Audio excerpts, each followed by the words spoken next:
Thank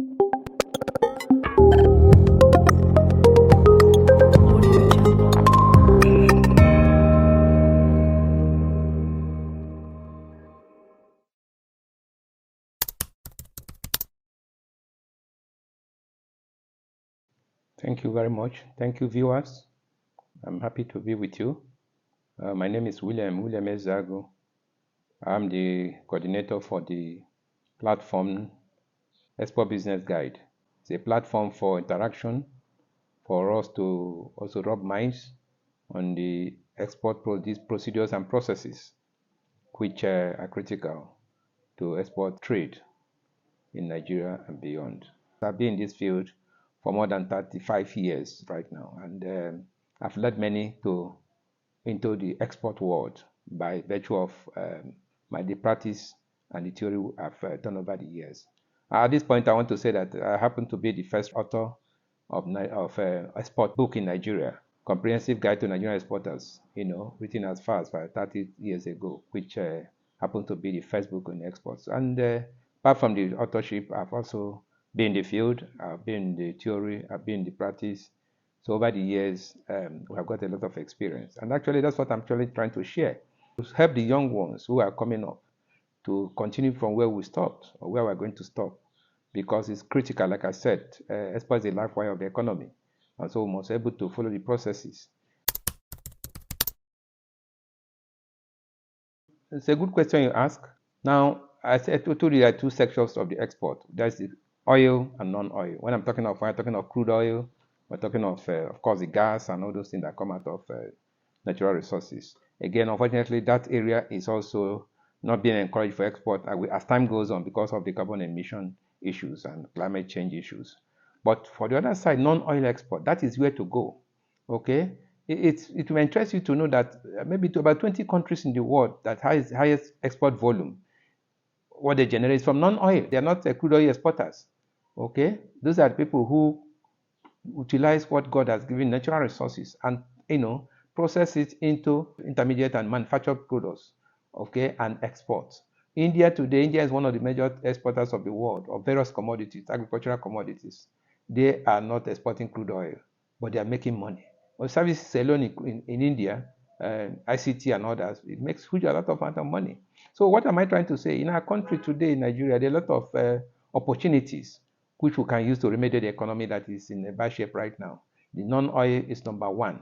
Okay, the central bank has to encourage exporters. The decision maker, Minister of Finance, the federal government wants to encourage exporters, processors, farmers to go into export so that we can produce enough, and not only to feed Nigeria in terms of food security, but also to earn foreign exchange. So the value of the dollar can come down. What is the problem with the dollar today is the problem of consumption related. Everybody wants to buy foreign goods instead of made in Nigerian products. Okay, imagine where we start using made in Nigerian products, and everybody encourages right from the top to down. Everybody is encouraged. The cars we use, imagine the cars we use in Nigeria today. Look at the streets. Okay, on the road, look at the vehicles that pass through. You see that none of the vehicles, is made in Nigeria. The amount of jobs we are losing. Okay, so we're training our children in university, but at the end of the day, there's no job for them. So assuming we have about 50% of the vehicles on the roads manufactured in Nigeria, do you know the amount of job that could create for young Nigerian youths? What I'm trying to say is that the export is the way to go. It's a life wire of economy. Just yesterday, we encouraged SMEs to export, to produce for export. And luckily yesterday, with the first consignment left in the country, we collaborated with an off-taker in the US. And it comes down, and here we connect them with the people who are producers. Okay, about 15 to 16 products were in that container that left yesterday, go to the US. Now, what has it done to the producers? One, it has encouraged them in terms of even the people that supply the raw materials, the farmers, they could be encouraged to produce. Two, the processors themselves, their service providers, people who provide service to them will be encouraged.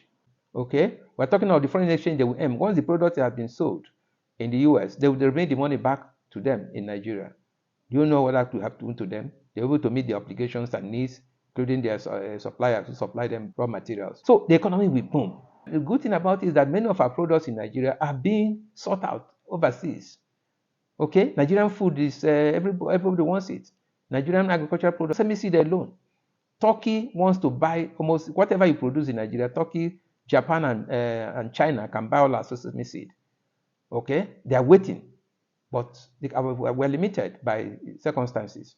So there are a lot of opportunities in export that can help turn this country around. I'm just talking of agriculture. If you go to mining, oh my God, it's massive.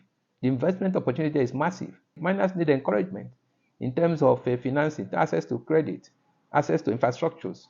Okay, so services right now is the current thing to go. Fintech. In fact, in Africa, Nigeria is number one in terms of fintech development. So a lot of money coming out of it.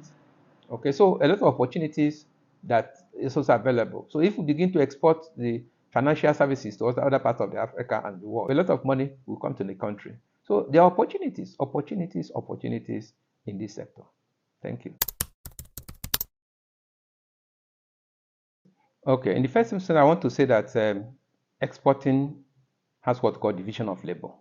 Okay, everybody mind should not be there or cannot be there at the same time for obvious reasons.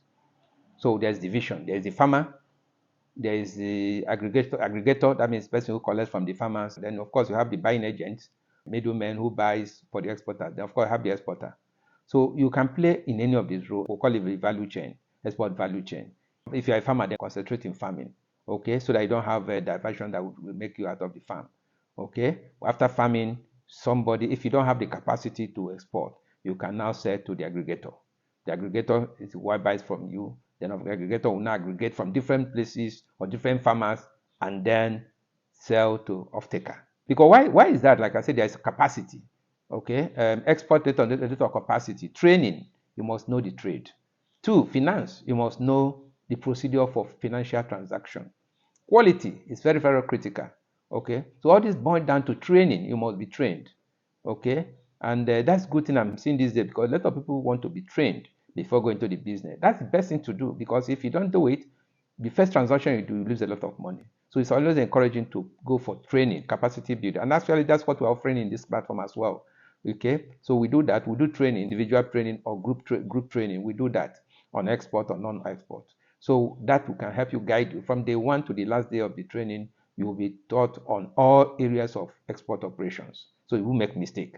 Any challenges you, oh, they told us about this. So I'm encouraging you to talk to us on training, on capacity building, so that we can move forward together.